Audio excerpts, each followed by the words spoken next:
Okay, today we are going to build a bundle for a patchwork minky blanket, and I do have a tutorial for this on the blog, and I will also show the thought process for this one on there as well if you'd like to follow along.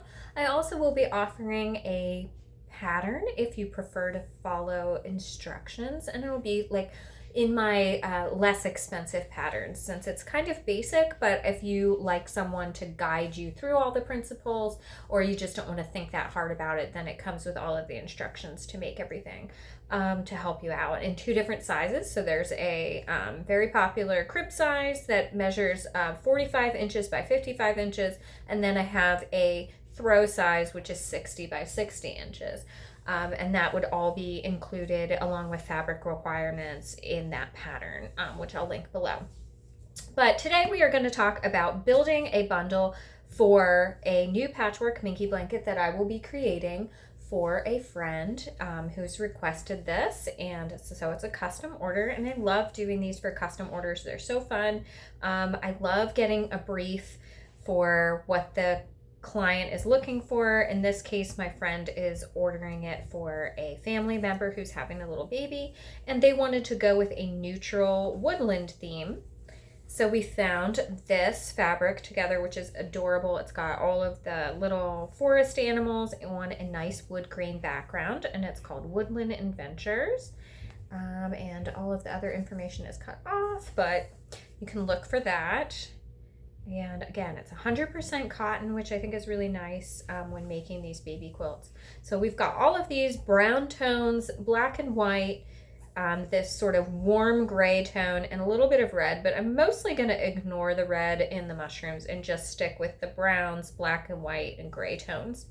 So then we selected to go along with that this very neutral little print, and this is a pretty classic print, so that's what I like to go with to balance things out. This is from Temecula Quilt Company and Marcus Fabrics, and again, like the name is cut off, maybe it's one, and it's this nice cream with a black and white sort of scallop print. It also kind of a little bit looks like tracks to me, so I think it works really nicely here with the woodland baby animals.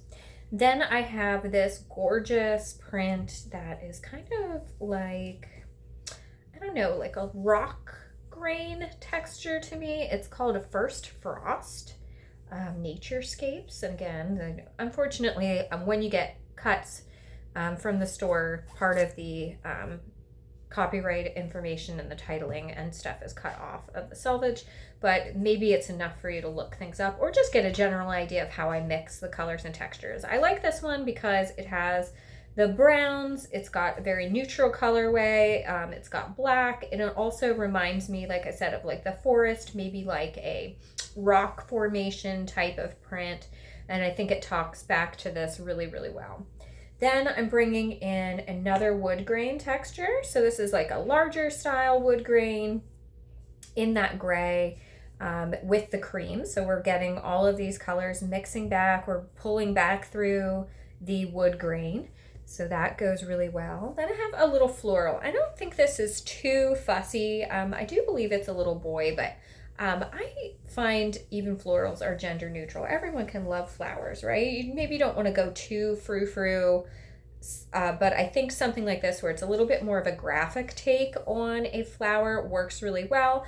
I like the warm sort of taupey color with this print, and I like that it's a little bit sketchy. It's got the black and white dots, and I think it works really nicely. And this one is called Oriana by Red Rooster Studio for Red Rooster Fabrics. Very pretty. So that one is coming in. Then she specifically requested a brown, like a chevron, which I only have a little bit of these left. They used to be super popular several years ago, maybe like 10-ish, 8 or 10 years ago. And then it's sort of in popularity, like there's also prints popular, and then they start to die out like anything else. And so these really kind of went out of fashion a little bit more, but I had a little bit left, and maybe they're coming back, I don't know, but she specifically requested, or maybe it goes with something else that someone wanted to add into the decor. So I'm going to include this. I will only have enough to get a couple of pieces out of it, but that's okay because with these minky blankets and the patchwork style, I do like to have just a few pieces of something and bounce it around. I think it really adds to that classic patchwork look. So even just having 4 or 5 pieces of something works for me, and it gives a little bit of extra interest. Then I have this print that is this gorgeous linen, and it is sort of like a cloud or a mountain range print. I like the dark brown and the gray. I love, love, love the linen texture on this, and there's no selvage information, unfortunately, to help you find it, but I already have a couple of squares cut, and this is the size square that I will be using for the quilt top, and I make them all 5.5 inches, which really goes together nice and quickly. For the baby blanket, for the 5.5 inches square, you would need 8 across and 11 down to get that measurement that I mentioned earlier. And again, if you're interested in having a pattern for that so you don't have to remember it, I do have that pattern available. Next, I have this old art gallery print. It's got these woodland creatures, so obviously it works really well with our feature fabric. It's in this taupe colorway. It's more subtle of a print, but it also is still a secondary, what I would consider to be a secondary feature fabric, right? So it has like a strong image that reinforces the theme here, which is woodland creatures. So of course that's going to go in. That's beautiful. My friend really fell in love with this plaid print. This is gorgeous. This is relatively new in my collection. It's called Winter Dreams by Bernadette Urbanovic, I believe. Bernadette Urbanovic Fabrics for Figo, and I just love this one. It's a gorgeous plaid. It's got that taupe. It's got a little bit of a metallic streak, which I think works really nicely back with this print. And just, I love that simple, neutral kind of plaid. It goes with everything. Another sort of secondary feature fabric is this stag print. This again is an art gallery from back in the day. I believe they still make it in some of their collections, so you could still look for it. And I love that. Obviously, it's the right color, it's the right tone, and it's the right motif, so that's going to go in. Then I thought this one was whimsical and fun. It's a little hedgehog print. There is a hedgehog in the main feature fabric here, so I think that works perfectly. It's still on topic with what I already have as my main print. It's another great secondary feature. So just as the stag head is pulling out one particular character, now the hedgehog is pulling out another particular character.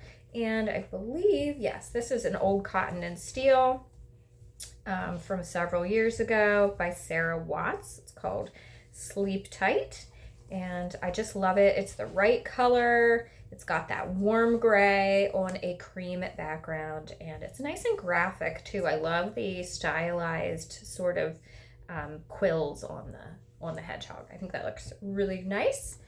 Another little supporting print that pulls back into our theme of woodland is this gorgeous one featuring, again, like some minor florals. Here it's more of a focus on leaf sprays and acorns, a little bit of stars. It's got that nice dark gray, so it's pulling back in a little bit more of this deep colorway here, but it's got the neutral tones in a little bit lighter, so it's kind of pulling all of those colors through in one print. And that's what we want to try to do, is build up the story of the prints. So through repeating colors, through repeating textures like the wood grain, through repeating story elements like the woodland creatures and the florals, all of that stuff builds the story of the quilt. So when you're making these simple patchworks, you've got to think about, in my opinion, you have to think about telling the story through these blocks of fabric. So what is the story, and then how do you repeat it over and over again so that people understand the cohesive theme? This one is called Holiday in the Woods. I just love this. I think it works really, really well with so many of the kinds of quilts that I like to make, these patchwork quilts. It's very on theme for me, and it goes with so many things. A great one to have in your collection. Then I found this kind of splatter print, and I'm really liking it. see what the information, oh, there's like no information, but I think you could find something similar. It wouldn't have to be the same. It has the perfect tones to go back with our other textured print.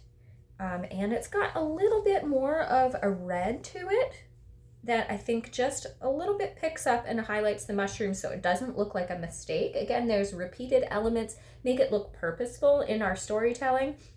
And that's what I'm really trying to do here. So having a really purposeful color story that moves through many of the different fabrics, as well as I love the texture and tone. It's almost a perfect match, the grays here. So that I think that works really, really nicely. It also works really well with the tone of that print and a little bit the splatter effect that we have going on here. So again, we're repeating those things over and over and over again to make our cohesive story. Here is a little bit more of that print. And then finally, my last texture I think I'm bringing in is this woven. And this is just gorgeous. It's got such a great feel to it, the fabric. There's no information on the selvage, unfortunately, but this is just a really fabulous neutral. It's on this even slightly darker cream background, and it's got this gray woven cross pattern in it, which I just think is a great tie-in between the scallop print here as well as the plaid. It's a different kind of plaid. It's got those same creams and grays that is working throughout our entire theme. So the next step here is just to cut everything up into the 5.5-inch squares and then lay them out. And I will try to have a mixture of patterns so that I can have all of my feature prints and then a mix of the supporting prints going across so that nothing is touching. And I also try to gently cascade things in a diagonal pattern. So I would start by having the feature fabric bounce back and forth through the center area of the quilt, and then having all of these other colors balance in diagonal sprays throughout so that it moves your eye around the quilt and you don't have clumping of any one particular style or color in any area. So just trying to get things to not touch and to dance around in the quilt, and then I will show that when we get there. But step 2 is to cut everything up into those 5.5-inch squares.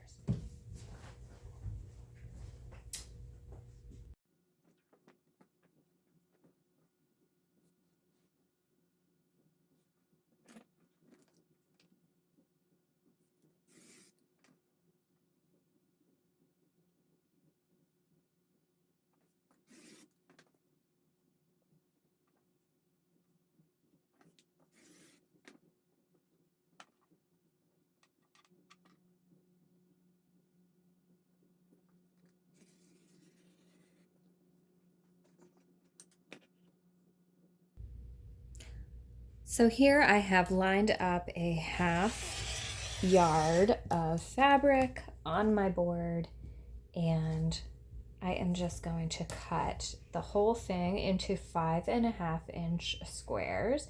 I do have this little strip left and it measures approximately 2.25 inches. So that's all I'm gonna have as like waste. I will put this just in my scrap bin and I'll be able to use it up in something fun and funky, perhaps on like a little bag or some other like small scrap buster kind of project.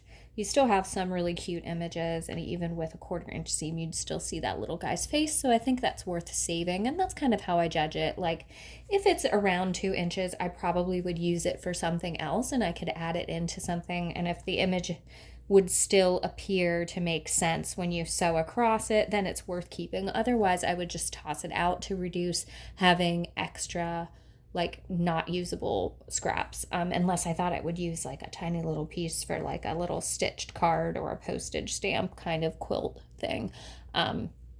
Otherwise, it's just going to be waste and it's just going to weigh you down. So I'm just going to go through and I just sort of cut all of the pieces. This will create a lot more than I need just for one baby blanket.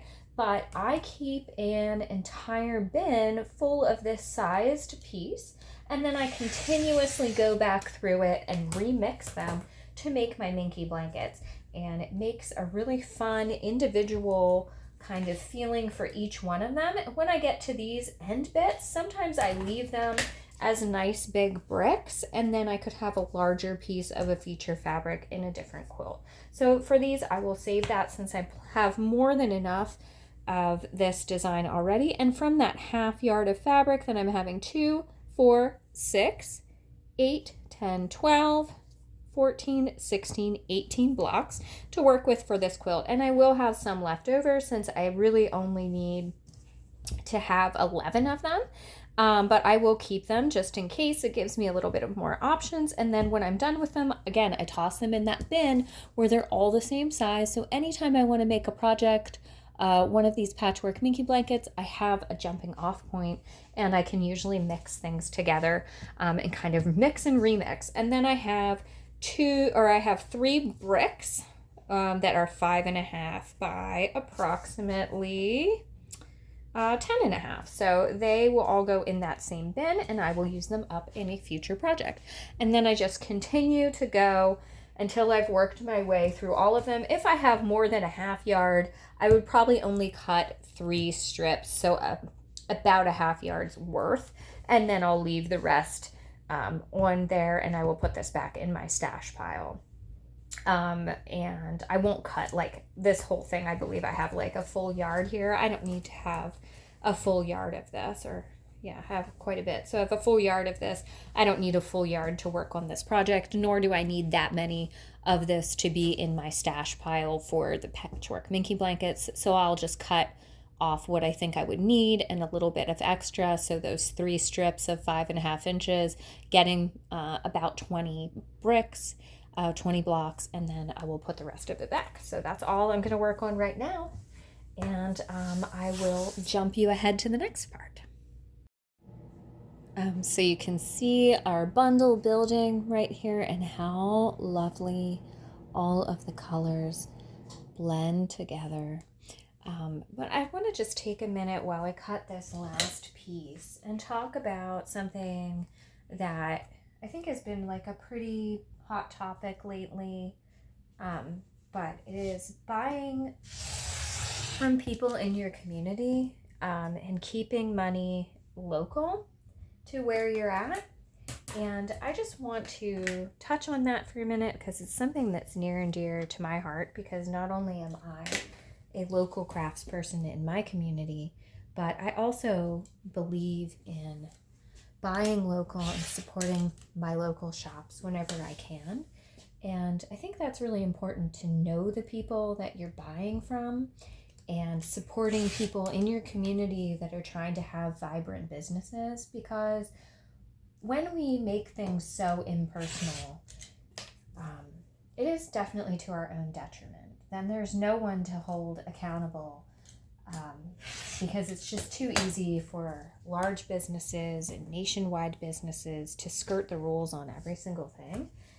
Whereas your local community person is probably out there doing their very best to be providing an honest service to you.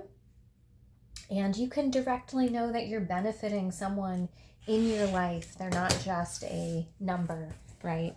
They're supporting their family. They are supporting other people in their community. Most local businesses also buy local. And, you know, I think as someone that lives in a semi-rural area, it's not always the easiest to get supplies. But even when you have to order things online, there are other small business people online that you can be ordering from that really do appreciate your business. You're not just a number. So they're going to take time to answer your questions and provide you customer service and really value your feedback, so that they can best fill your need. And I just want to stress that. And a lot of my fabrics here I've either bought from small businesses on Etsy, or I love my local quilt shop. It is a Mennonite-run family business that has been passed down through several generations. And I love going in there because I can speak directly to the people that run the business, and I can ask them when something's coming in or if I can special order something. They've gotten me different things that I've needed and helped me out in a pinch, and I love being able to put my money and my support into somebody that supports me in return. So I just want to encourage you to look for that in your community. You may think that you don't have small businesses in your area, but it might just be that they don't have the money to advertise like other businesses. So ask around. Ask people if they know someone that has that business that you can support, and then go out and shop there. You're going to have to choose at some point to put your money where your mouth is. If you want to have small businesses in America, then we need to patronize them and give them our support with our dollars. So, thanks for coming to my little TED Talk for a minute there, but I just want to remind you that that is something that's near and dear to my heart. If it's near and dear to your heart too, then remember that supporting people that are being out there and creative and trying to have their creative small business, leaving feedback on their videos and buying their products, buying, in my case, patterns or things that I'm selling in my Etsy shop, it's supporting me to continue to be able, in my case, to have a small art business and also teach art to other people in my community and spread the joy of creativity. So just keep it in mind when you're looking for things. You don't have to always just buy from the big conglomerate stores. There's lots of small retailers out there and people running shops, and they really want to help you build your very best fabric bundle in this particular instance, or support you in your creative endeavors. So keep an eye out for those people and support them.